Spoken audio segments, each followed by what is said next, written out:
बाजार की, क्योंकि सोने चांदी और बाकी तमाम कमोडिटीज़ में नॉन एग्री स्पेसिफिक में बहुत एक्शन हो रहा है और इसी को समझते हैं। कोमर्ची ग्रुप के रवि देवरा हमारे साथ जुड़ चुके हैं। रवि, हाय मॉर्निंग, स्वागत है आपका बाजार सवेरे में।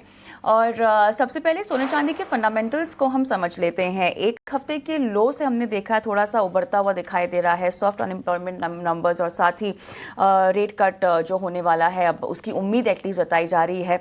कहीं ना कहीं हम देख रहे हैं कि इसको लेकर हमने एक रिबाउंड आता हुआ देखा है सोने की कीमतों में।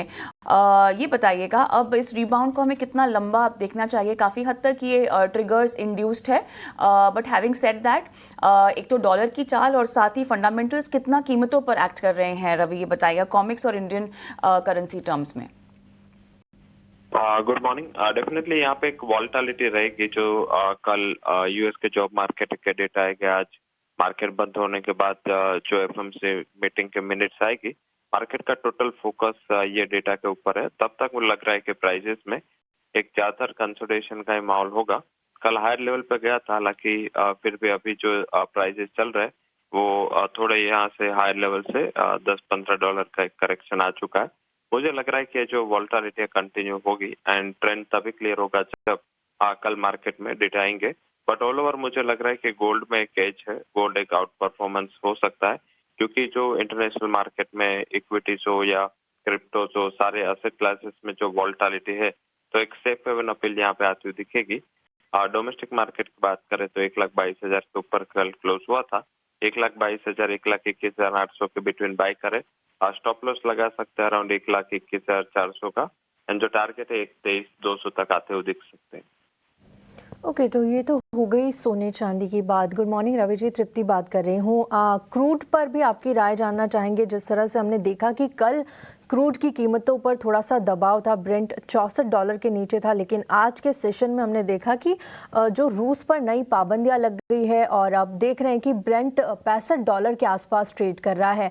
किस तरह की रणनीति अब यहाँ से कच्चे तेल में बनाई जाए और आगे के लिए कौन से क्यूज अहम होने वाले हैं? जरूर से गुड मॉर्निंग। एंड डेफिनेटली जिस हिसाब से प्राइसेस चल रहे हैं, आई थिंक यहाँ पे वैसे कल काफी अच्छा एज मिला था। हाई लेवल पे मीन्स के एक 65 का हर्डल है, बट फिर भी एक बार ये लेवल को अप्रोच करने के लिए ब्रेंट के फ्यूचर गए थे। बट अभी हाई लेवल पे ही कंसोलिडेशन हो रहा है, कुछ ज्यादा वीकनेस नहीं है। मुझे लग रहा है कि यहाँ पे जो बाउंस मिला था थोड़ा कंटिन्यू हो सकता है। इन पर्टिकुलर आपने राइटली पॉइंट आउट किया, जो रशिया वाली न्यूज थी कल, इससे प्राइसेस को काफी अच्छा सपोर्ट आता हुआ दिखा था। इंट्राडे पर्सपेक्टिव से बात करें तो बाय करना चाहिए, 5,340 पे बाय करें। 5,300 का स्टॉप लॉस लगाए और जो अपर साइड जो टारगेट है वो 5,450 तक आते हुए दिख सकते हैं। तो मुझे लग रहा है कि यहाँ पे बाइंग करना चाहिए, का बेटर ट्रेड यहाँ पे देखने को मिल सकता है। 5,300 का स्टॉप लॉस लगाइए और 5,450 तक के टारगेट्स आपको देखने को मिल सकते हैं यहाँ पर इंट्राडे के लिहाज से कच्चे तेल में ये रणनीति आती हुई। बेस मेटल्स की ट्रैजेक्टरी क्या कहती है रवि, और कहाँ पे रणनीति आप प्रेफर करेंगे, किस बेस मेटल में? जब से बेस मेटल पे आई थिंक यहाँ पे ऑल ओवर रुक पॉजिटिव बना हुआ है। कल भी डिस्पाइट ऑफ दिस हेडविंड्स एक कॉपर में अच्छा सपोर्ट दिख रहा था। 990 के करीब कॉपर को बाय करें, स्टॉप लॉस लगा सकते हैं 985, टारगेट होगा 1,002 का। एंड नेचुरल गैस में बिकवाली का ट्रेड लेना चाहिए 410 के करीब, टारगेट होगा 400 एंड 415 का स्टॉप लॉस लगाए। तो ये दो प्रीफर्ड पिक होगी, natural gas and copper. Copper में बाय, नेचुरल गैस में बिकवाली करके व्यापार करना चाहिए। और राइट, बिकवाली की सलाह नेचुरल गैस में आती हुई, टारगेट 400 रुपये के, स्टॉप लॉस यहाँ पर आप 415 के लगाएंगे। कॉपर में खरीदारी की सलाह दे रहे हैं रवि।